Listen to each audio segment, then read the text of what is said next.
Ko sem se pripravljala na to oddajo, sem razmišljala, o katerih temah se še v naši družbi ne sme govoriti, pa jih bom naštela, pa boste videla pol malo pokomentirala. Naprimer, nikoli ne slišimo govoriti, kakšna je vloga Židov v svetovnih institucijah, politiki, pornografski industriji, filmski industriji, v medijih in drugod. In kdorkoli naslovi obstoj judovskega problema, ga takoj obtožijo zanikanja holokausta.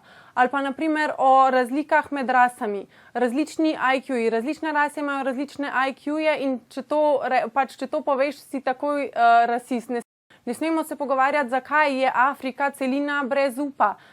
Mogoče zato, ker so črnci leni in neumni in si pač ne znajo urediti držav tako, da bi funkcionirale.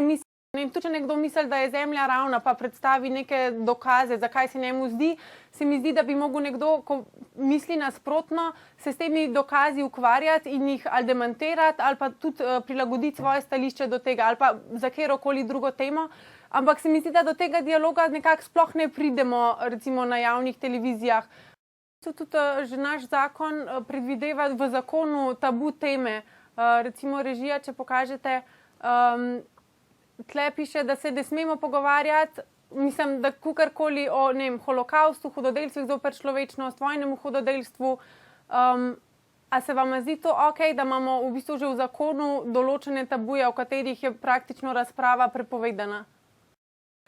Lep večer želim gledalkam in gledalcem oddaje Faktor in ne pozabite, mi govorimo o tem, o čemer si drugi ne upajo niti razmišljati.